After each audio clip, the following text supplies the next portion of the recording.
তাদের দিকে তাকাবে না। উনজুরু ইলা মান হুয়া ফাওকাকুম, তোমাদের থেকে উপরে যে তার দিকে লক্ষ্য করবে।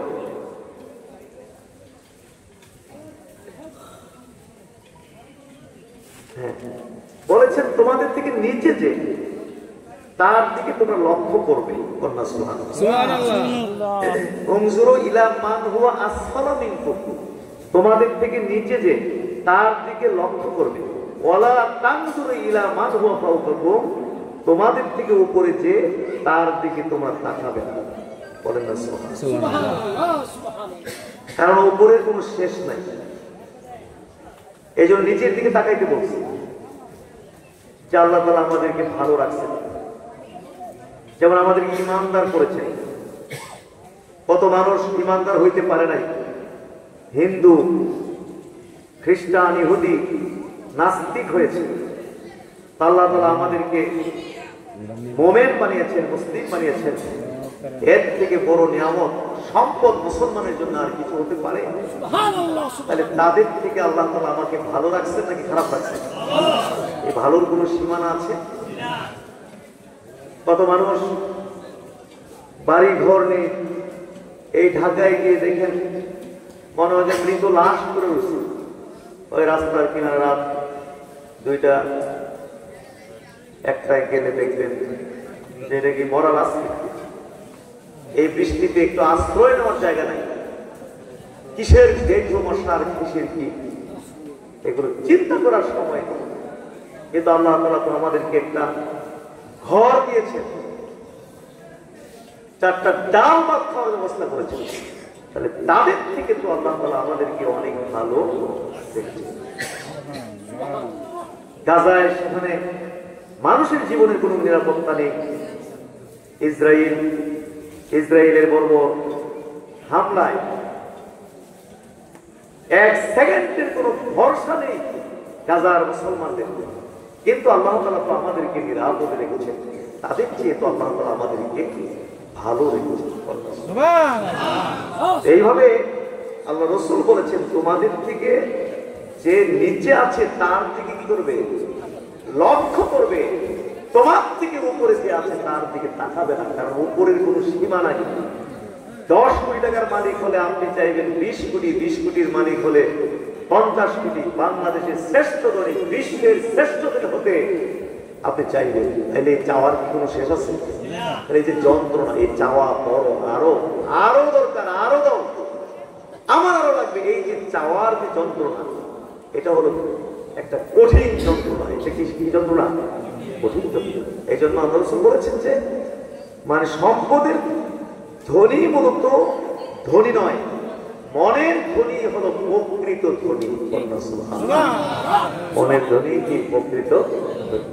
আল্লাহ তাআলা তো এরপরও ভালোই তো রাখছেন। আমরা যদি এখনো বৃষ্টি দিত কোনো করার ছিল, ভালো রাখছে, কিন্তু বসার তো সুযোগ দিচ্ছেন আমাদের, কিছু কথা তো শোনার একটু পরিবেশ করে দিয়েছেন। সুতরাং এতেও আমাদের আল্লাহর শুকরিয়া আদায় করতে হবে। সকলে অন্তর থেকে বলুন আলহামদুলিল্লাহ। সুস্থ রেখেছেন, সুস্থতা তো অনেক বড় নিয়ামত, কি করবেন না? যারা হসপিটালে আছে, যারা আইসিইউতে আছে, এমনকি বহু লোক লাইফ সাপোর্টের মধ্যেও আছে, ওই সব অসুস্থ ব্যক্তিরা বুঝতে পারবে যে সামান্য একটু সুস্থতা যে কত বড় নিয়ামত। তাহলে হাজরিন, এইভাবে আল্লাহকে সুস্থ রাখার কারণে আমরা এখানে এসে বসতে পারছি। এইটা কি শুকরিয়া আদায় করতে হবে না? জোরে কর না আলহামদুলিল্লাহ, জোরে কর না সুবহানাল্লাহ। হাজরিন, তাইলে একটু বসুন, অল্প সময়ের মধ্যে আমি কয়েকটি কথা বলে চলে যাব। কারণ যেহেতু তারপরে একটা পরিবেশ লাগে, আপনারা তো বিশাল আয়োজন করেছেন এবং অত্র এলাকার মানুষরা মানে আকাঙ্ক্ষিত ছিলেন এই মাহফিলে আসবেন, প্লেন ছিল, প্রোগ্রাম ছিল, কিন্তু আবহাওয়ার অবস্থার কারণে অনেকে আসতে পারেনি। তবে ইনশাআল্লাহ নিয়তের কারণে তারাও সমান নাকি পেয়ে যাবো। অনেক সময় মানে কাম না করেও লাভ, এই ব্যবসাটা না ভালো, কষ্ট লাগবে না, পরিশ্রম লাগবে না, বাইক কইয়া দেখিয়া সমান নাকি পাইব। আল্লাহ রসুলের হাদিস আছে না যে এক লোক বিছনায় গেছে, এই নিয়ম করে দিয়ে কিছুক্ষণ ঘুমাবে, তারপরে জেগে সারা রাত্র রাতের নামাজ পড়বে, মানে তাহাজ্জুদ করবে, কিন্তু ঘুমের প্রভাবের কারণে ঘুম থেকে উঠতে পারলো না, ফজরের আযান দিয়ে ফেলছে, উঠতে পারে নাই।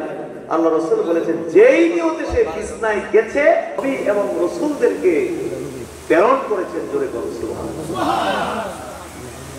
এবং নবী রসুলগণ তাদের খেয়াল খুশি মতো তার জাতিকে আল্লাহর রাস্তায় ডাকবেন, এই শুধু আল্লাহ তাআলা দেননি, বরং প্রত্যেক নবী রাসূলকে আল্লাহর দাসত্বের দিকে ডাকার জন্য, আল্লাহর গোলামীর দিকে ডাকার জন্য, আল্লাহর রাস্তায় ডাকার জন্য নবী রাসূলদেরকে আল্লাহ তাআলা তার পক্ষ থেকে কিতাব দিয়েছেন। জোরে কোন কি দিয়েছেন? কিতাব। জোরে কোন কি দিয়েছেন? কিতাব দিয়েছেন, সুন্নাহ দিয়েছেন।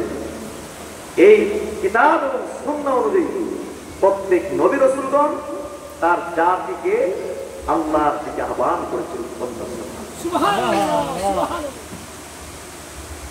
আদম আলাইহিস সালাম থেকে শুরু করে আমাদের নবী পর্যন্ত সমস্ত নবীরা তার জাতিকে আল্লাহর পথে ডেকেছিলেন। কোরআনে আমরা এই সমস্ত বর্ণনা পাই। নূহ আলাইহিস সালামের কথা জানি, তিনি ৯৫০ বছর পর্যন্ত মানুষকে আল্লাহর দিকে ডেকেছেন। জোরে বলুন না, কয় বছর? নূহ আলাইহিস সালাম কয় বছর বাঁচছেন? ৯৫০ বছর পর্যন্ত। আল্লাহ বলেছেন কোরআনে এই কথা, বলেছে যে আমি নূহকে প্রেরণ করেছি তার জাতির কাছে, ফালাবিতা ফীহিম আলফা সানাতিন ইল্লা ৫০ আমা। আমি নূহকে তার জাতির কাছে প্রেরণ করেছি। নূহ তার জাতির মধ্যে ছিলেন ১০০০ বছর, ইল্লা ৫০ আমা। ১০০০ বছর থেকে মাইনাস হবে কত বছর? ৫০। তাহলে ১০০০ থেকে ৫০ যদি মাইনাস হয়ে যায় তাহলে কত বছর? ৯৫০ বছর পর্যন্ত নূহ আলাইহিস সালাম তার জাতির মধ্যে ছিলেন। নূহ আলাইহিস সালাম বলেন, ক্বালা রাব্বি ইন্নী দাআতু কওমি লাইলা ওয়া নাহারা। নূহ আলাইহিস সালাম বললেন যে আমি আমার জাতিকে দিন রাত ডেকেছি, দিন রাত আমি দাওয়াত করেছি, দিন রাত আমি আমার জাতিকে আল্লাহর পথে, আল্লাহর গোলামীর পথে, আল্লাহর দাসত্বের দিকে আমি ডেকেছি। ফালাম ইয়াজিদহুম কওমি ফালাম ইয়াজিদহুম দুআই ইল্লা ফিরারা। কিন্তু আমার জাতি আমার ডাকে সাড়া দেয়নি, বরং আমার জাতি আমার ডাক থেকে পলায়ন করছে, এদিকে গেছে এদিকে গেছে, আমার ডাক। এত প্রভাবশালী নবী ৯৫০ বছর পর্যন্ত তার জাতিকে আল্লাহর দিকে ডাকার পরে মাত্র ৮০ জন লোক আল্লাহর রাস্তায় এসেছিল, হেদায়েত হয়েছিল মাত্র কয়জন? এত প্রভাবশালী নবী আহ্বান করেছিল মাত্র ৮০ জন। ৯৫০ বছরে তিনি আল্লাহর রাস্তায় আনতে সক্ষম হয়েছিলেন।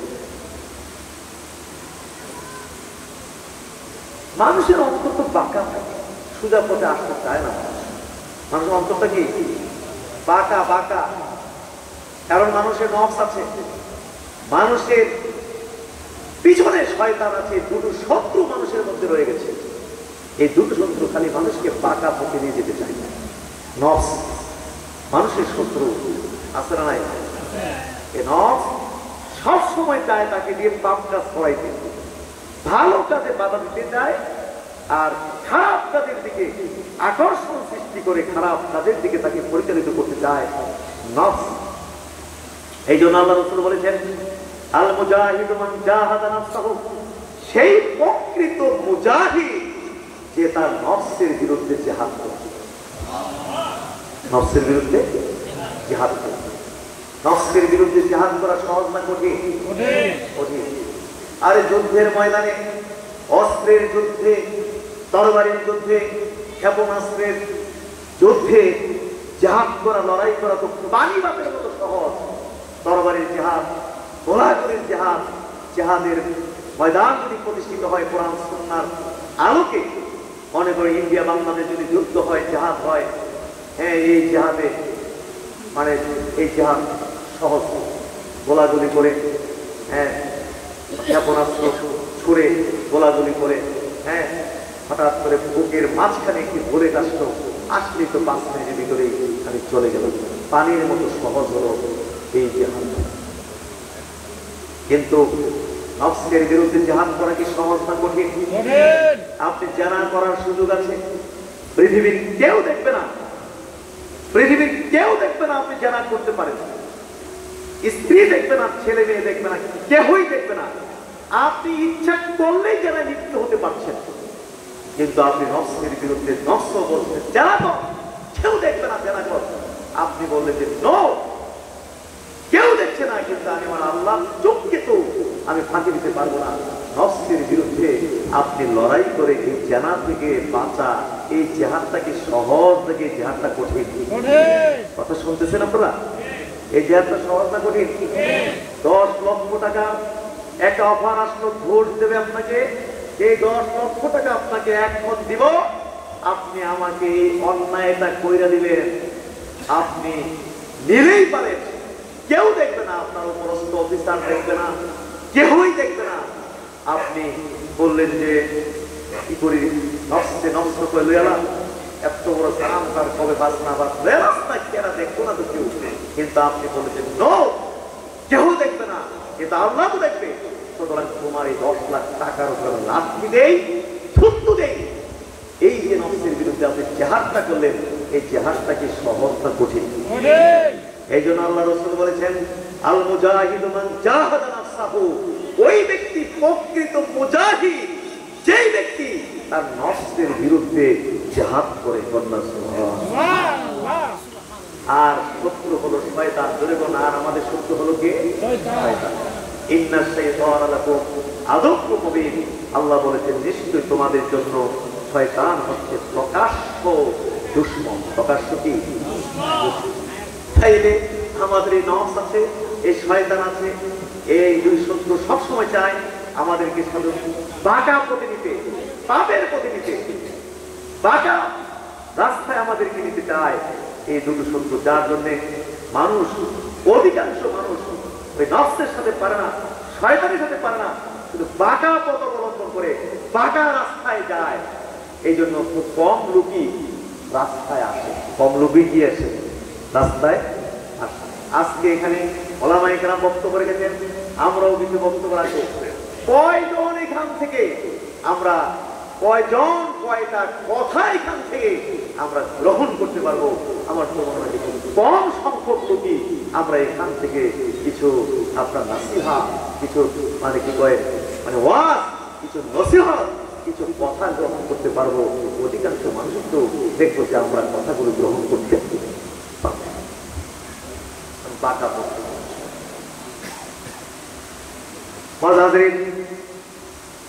নিজের ছেলে পর্যন্ত তাকে আসে নাই।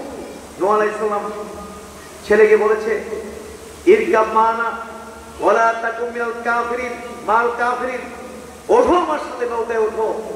হে ছেলে, ইয়া বুনাইয়া ইরকাব, হে আমার সন্তান, হে আমার ছেলে, তুমি আমার সাথে নৌকায় আরোহণ করো। ওয়ালা তাকুম মাল কাফিরিন, তুমি কাফেরদের সাথী সঙ্গী হইও না, তুমি আমার সাথে নৌকায় ওঠো। ছেলে কি বলছে? তাবি ইলা জামালিন ইয়াসিমুনি মিনাল মা, নো, আমি আপনার সাথে উঠবো না, আমি পাহাড়ে উঠবো। এই পাহাড় আমাকে রক্ষা করবে, এই পাহাড় আমাকে রক্ষা করবে মিনাল মা, কি থেকে? পানি থেকে, বন্যা থেকে আমাকে এই পাহাড় রক্ষা করবে, আমি আপনার নৌকা উঠবো। নূহ আলাইহিস সালাম বলেন লা আসিমাল ইয়াউমা মিন আমরিল্লাহ ইল্লা মান রাহিম, আজকের এই দিনে আল্লাহর নির্দেশ থেকে কেউ তোমাকে রক্ষা করতে পারবে না, কেউ কাউকে রক্ষা করতে পারবে না, ইল্লা মান রাহিম, একমাত্র আল্লাহ যাকে দয়া করবেন সেই রক্ষা পাবে। আর কাউকে আল্লাহর নির্দেশ থেকে আজকে রক্ষা করতে পারবে না। বাপ ছেলে কথাবার্তা হচ্ছিল, এরই মধ্যে বিশাল এক ঢেউ এসে বাপ ছেলেকে বিচ্ছিন্ন করে দিল। ফাকানা মিনাল মুকরাতিন, ছেলের সাথে সাথে আপনার মুকরাতিন মানে ডুবন্ত ব্যক্তিদের অন্তর্ভুক্ত হয়ে গেল। নিজের ছেলে আসে নাই, সুজা রাস্তা আসা কিন্তু এত সহজ কথা না। সমস্ত নবীরাই বহু মেহনত করেছেন। ইউনূস আলাইহিস সালাম তো একবার মাছের পেটে গেছে গা, ইব্রাহিম আলাইহিস সালাম তো অগ্নিতে পড়েছে, কত যে কঠিন জটিল পরিস্থিতি গেছে। এই জাতি শুনিনি পাকা পথ গ্রহণ করেছে অধিকাংশ, বুঝতে পেরেছেন কিনা? আমাদের নবী কি মেহনত কম করেছেন? একটু হানা করতে হবে কিন্তু জোরে বল, আমাদের নবী কি মেহনত কম করছেন? আপনারা জানেন না সোনাকান্ত দরবারের ব্যাপারে যে আমরা কিছু আমরা সুর দিয়ে ওয়াজ করি, এটাই নলেজে আছে কিনা? সুর দিয়ে আমরা ওয়াজ করি না, যদি জায়েজ আছে সুর দিয়ে ওয়াজ করা জায়েজ আছে, কিন্তু নবীর সুন্নাত হলো এইভাবে বল। তাও আমি একবার বলছি তো, আল্লাহ রাসূল একটা কথা 3 বার করে জিজ্ঞেস করতেন।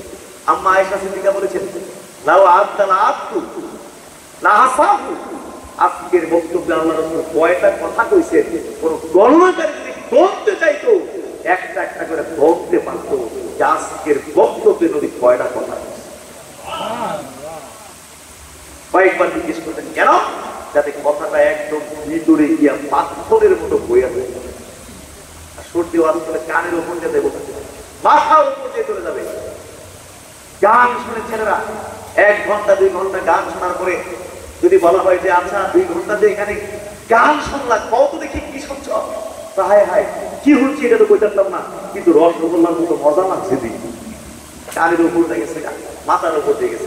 এই জন্য সুন্নাত হলো নবীজি কেউ বলতেন যাতে কথাটা ভিতরে ঢুকিয়া কথাটা পাথরের মতো বৈশাখ না। এই জন্য একটু কষ্ট হবে, মেহনত হবে। আমার কথা শুনতে আমি জানি আপনাদের কষ্ট হয়, মেহনত হয়, কারণ আমি এইভাবে কথা বলি বলে আপনারা আমার কথা শোনেন। কারণ মনে করেন বিশ্বাস হুজুর তো আর দেরি আসে না, বছরে একবার আমাদের এলাকায় আসে, হুজুর আইলে না যাই কেমনে, আবার আইসেও পড়ে জায়গা অনেকে বিপদ হুজুর যখন ফালাইছে সাইকে আমারও এই সুযোগে একটু ওষুধ খাওয়াইতে সুবিধা হয়। আমি সারা যদি অন্য যত বড় বক্তাই এখানে আমার মতো কথা কইতো, আপনারা কইতেন ভাইয়াদেরকে আমরা ইত্যাদি অবস্থা নাইছি, এত ভালো যে দোকান বইছে দোকানিকে মুরালি কিনা নাইলে বরং লাভ বেশি। হাজির আমি তো সবসময় আসি না, বছরে একবার আসে, কষ্ট দিতে আসে, একটু কষ্ট দিতে হোক দেব, তবে কথাগুলো একটু মনোযোগ দিয়ে শুনবেন। কি রাজি না? রাজি না? বলুন সকলে আমিন। আমাদের নবী কি ইসলামের জন্য মেহনত কম করেছেন? বলেন না সুবহানাল্লাহ। অনেক লম্বা, আমি ছোট ছোট করে কেটে ছেটে বলবো আপনাদেরকে, অনেক লম্বা কথা তো ছোট করে বলতে হবে, এলোমেলো হয়ে গেছে মাহফিল। হাজির আল্লাহ রাসূল নবুয়ত পাওয়ার পরে ওই যে পাহাড়, কি পাহাড় কয় এটাকে? জাবালে নূর, নূর পর্বতে নবীজি নীরবে নির্জনে ইবাদতের উদ্দেশ্যে চলে গেলেন। সেখানে আল্লাহ তাআলা কোরআনে আয়াত অবতীর্ণ করলেন নবীর উপর। ইকরা বিসমি রাব্বিকাল্লাযী খালাক, খালাকাল ইনসানা মিন আলাক। 5টি আয়াত আল্লাহ নবীর উপরে অবতীর্ণ হয়েছে। আয়াত অবতীর্ণ হওয়ার পরে নবীজি কম্পন শুরু করেছেন, ওখান থেকে চলে আসছে জ্বর ভেঙেছে নবীজির, জ্বর উঠেছে। কারণ কোরআনের রূপ, কোরআনের যে ওজন, সবচেয়ে ওজন হলো কোরআনের ওজন। আল্লাহ বলছিলেন পাহাড়ের উপর অবতীর্ণ করতে, পাহাড় মাপ চেয়েছেন, আমি পারবো না, এত লোড এত ওজন আমি বহন করতে পারবো না। হ্যাঁ বলেছিলেন আকাশকে জমিনকে বহন করার জন্য, অস্বীকার করেছে। হ্যাঁ আল্লাহ বলেছেন যদি আমি পাহাড় আসমান জমিন এগুলোর উপরে কোরআন অবতীর্ণ করতাম, এগুলো সব ধ্বংস হয়ে যেত। এত লোক আমি কোরআন অবতীর্ণ করেছি। আমার আমার আমার হাবিব, আমার বন্ধু, আমার আমার প্রিয় নবী, আমাদের নবী, আমাদের প্রিয় নবী নবী মুহাম্মদ রাসূলুল্লাহ সাল্লাল্লাহু আলাইহি ওয়াসাল্লাম করে আল্লাহ তাআলা এই ওজন, এই লোড অবতীর্ণ করলেন। সুবহানাল্লাহ। জ্বর উঠে গেছে নবীজি, বাসায় গিয়ে বলছে জাম্মিলুনি জাম্মিলুনি, আমাকে কম্বল দিয়ে ঢাকো, আমার কি হয়েছে, আমার কম্বল দিয়ে ঢাকো। আম্মা খাদিজা রাদিয়াল্লাহু তাআলা আনহা সান্ত্বনা দিলেন, বললেন যে আপনি কোনো চিন্তা করবেন না, আপনাকে আল্লাহ কোনো ক্ষতি করবেন না, কারণ আপনি মানুষের ক্ষতি করেন না, মানুষের উপকার করেন, মানুষের বোঝা আপনি উঠাই দেন, আপনি আত্মীয়তার বন্ধন ছিন্ন করেন না, আত্মীয়তার সম্পর্ক রক্ষা করেন, সেটা আল্লাহ কোনো ক্ষতি করবেন না।